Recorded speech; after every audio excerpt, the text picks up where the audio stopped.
நாங்கள் ஏதோ ஒரு காரணத்தால் பெண்களை காப்பாற்ற வேண்டும் என்பதற்காக வேண்டி சீதனம் என்ற பெயரால் அவர்களுக்கு இருப்பதையெல்லாம் கொடுத்து விடுகிறோம். வாங்குகின்றவர்கள் குற்றவாளிகள். ஒரு ஆண் தான் வீடு கட்ட வேண்டும். ஒரு ஆண் பெண்ணிடம் எந்த சொத்தும் கேட்கக்கூடாது, 5 சலமும் கேட்கக்கூடாது. சாப்பிடுவதற்கு ஒரு பிங்கான் வாங்கி கொடுத்தாலும் வாங்கி தரப்பட்ட பிங்கானுக்கு ரோஷம் உள்ள ஒரு ஆணாக இருந்தால், குடிப்பதற்கு தண்ணீர் கொடுக்க ஒரு கப் கொடுத்தாலும் பெண் தரப்பிடம் இருந்து கொடுக்கப்பட்டால் ஒரு மானம் ரோஷம் உள்ள ஒரு ஆண் என்ன செய்வான் தெரியுமா? பெண் தரப்பு இருந்து வந்தது என்பதற்காக அதன் பெருமதியை கொடுத்துவிட்டு அந்த கடனை அடைத்திடுவார். இதுதான் உண்மையான முஸ்லிமுடைய பண்பாக இருக்கும். அல்லாஹ் அல் குர்ஆனிலே எங்களுக்கு சொல்கின்றான், உன் மனைவிக்குரிய வீடை நீ கட்டிக்கொள் என்று. அது கடமை என்பதை விளங்கவில்லை. ஹஜ் செய்யக்கூடிய ஹாஜிமார்களே, ஹஜ் கடமைக்கு முன்னால் உன் சொத்து துப்புரவாக இருப்பது அடிப்படை. பெண் வீட்டாரிடமிருந்து சொத்தை அநியாயமாக எடுத்துவிட்டு அதிலிருந்து வந்த பணத்தை கொண்டு செய்த ஹஜ் அல்லாஹ் மீது ஆணையாக செல்லுபடி ஆகாது. நீ 1000 ஹஜ் செய்யலாம், உனக்கு ஏற்கப்படாது. நீ பிடிக்கக்கூடிய நோன்பு செல்லுபடியாகாது.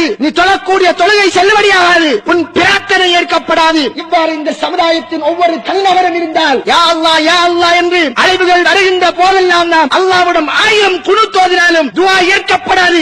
ஏற்பதற்கு முதலாவது நிபந்தனை எங்களுடைய உடம்பில் இருப்பது ஹலாலாக இருக்க வேண்டும். அல்லாஹ்வை பயந்து கொள்ள வேண்டும். மறுமை ஒன்று இருக்கிறது என்பதை விளங்கிக் கொள்ளுங்கள். அந்த மறுமையிலே தப்ப வேண்டும். நரகலோகத்திற்கு செல்லக்கூடாது. எங்களை நாம் வாங்குகின்ற எந்த சீதனமும் காப்பாற்ற மாட்டாது. சீதனம் என்பது ரகசியமாக எடுப்பதல்ல, பகிரங்கமாக வலிந்து எடுப்பது. அல்லது திருமணம் செய்துவிட்டு தெராவிட்டால் விட்டுவிட்டு செல்வேன் என்று வற்புறுத்தி எடுக்கிறார். வலிந்து பயமுழுத்தாட்டி எடுக்கிறதற்கு பெயர் கொள்ளைக்காரன் என்று சொல்வோம். ஆண் என்ற இறைவன் தந்த அந்த சிறப்பை பாவித்து திருமணத்திற்கு முன்னால் பறிக்கிறான், அல்ல திருமணத்தின் பின்னால் பறிக்கிறான். சீதனத்தின் பெயரால் எத்தனை உயிர் கொல்லப்படுகிறது, எத்தனை பேருடைய சொத்து பறிக்கப்படுகிறது. என்னிடம் வந்து எத்தனை தகப்பன்மார் கொடுத்து விட்டு வல்லாஹி அழுதிருக்கிறார்கள். மௌலவி சீதனம் தேவையில்லை என்று வந்தான். மௌலவி ஒன்றும் தேவையில்லை என்று வந்தான். பிள்ளையை விரும்புவதாக சொன்னான். நல்ல மனிதன் முடித்து தருகிறோம் என்று எல்லாம் பேசிவிட்டோம். இப்போது ஊருக்கு தெரியும் இங்கதான் கல்யாணம் என்று. கடைசியா வந்து கேட்கிறான் மௌலவி 10 லட்சம் வேண்டும் என்று. மனம் பத்தது மௌலவி.